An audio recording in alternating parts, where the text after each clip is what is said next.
আর দফা দাবির ভিত্তিতে মাথাভাঙ্গা শহরে ফের বিক্ষোভ মিছিল করলেন এই আশাকর্মীরা। এদিন তারা বিক্ষোভ মিছিল করার পাশাপাশি কলকাতা স্বাস্থ্য ভবনে অভিযানের সময় আশাকর্মীদের আন্দোলনে পুলিশি হেনস্থার ঘটনার প্রতিবাদও জানান।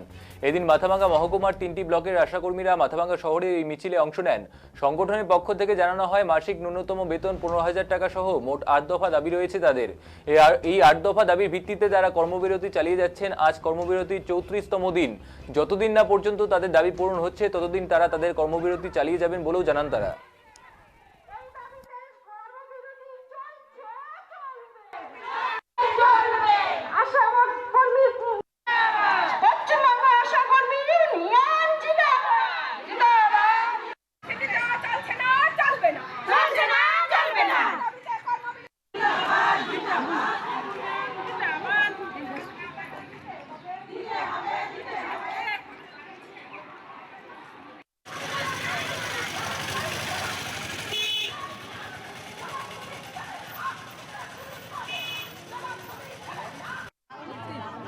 আমাদের 23শে ডিসেম্বর 2025 থেকে আমরা বিভিন্ন কারণে আমরা কর্মবিরতিতে নামতে বাধ্য হয়েছি। আমাদের অনেক দাবি দেওয়া ছিল। যাই হোক, 8 দফা দাবি নিয়ে আমরা এই আন্দোলনে নেমেছি।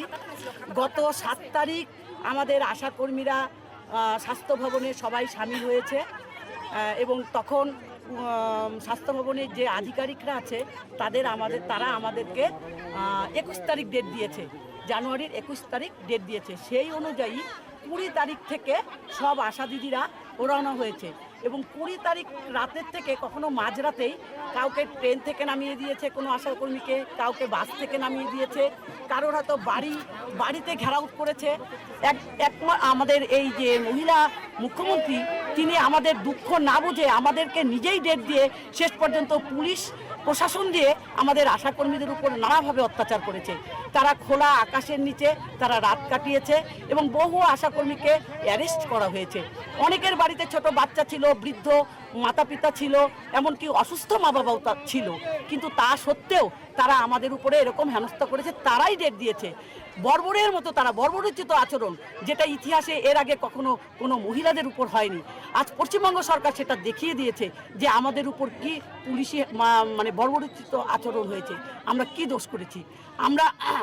আমরা গণতান্ত্রিক অধিকার নিয়েই আমরা কিন্তু আমাদের দাবি আদায় করতে গেছি। আমাদের সঙ্গে আপোষ না করে আমাদের উপর এরকম অত্যাচার করা হয়েছে। আজকে আশাদের জন্যই মাতৃমৃত্যু শিশু মৃত্যুর হার কমেছে, আশাদের জন্যই আজকে হোম ডেলিভারি কমেছে, আশারাই আজকে বৃদ্ধার এই যে প্রেশার সুগারে আগে কত মানুষ মারা যেত তারাই নানা মেসেজ দিচ্ছে।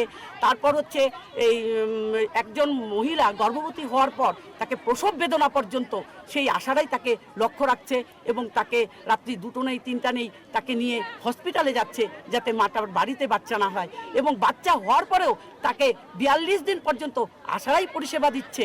তারপর চন্দ্রিমা ভট্টাচার্য, যিনি একজন মহিলা, তিনি আমাদের অর্থমন্ত্রী, তিনি তার চেয়ারে বসে বলেছেন যে আশাদেরকে এত কিছু দেওয়ার পরেও তাদের দাবি শেষ হচ্ছে না।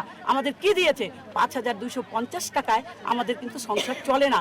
তার যে একটা লিপস্টিক, তার একটা লিপস্টিকের খরচে 5,250 থেকে অনেক বেশি। আর এই 5,250 টাকা দিয়ে আমরা সংসার চালাচ্ছি। কোনো আশার স্বামী নেই, ছোট ছোট বাচ্চা আছে, ঘরে পিতামাতা আছে, সেই 5,250 টাকা দিয়ে আমাদেরকে চালাতে হয়। তিনি আমাদের এই দুঃখটা বোঝে নাই। তার কসমেটিকের খরচ অনেক বেশি, আর আমরা সামান্য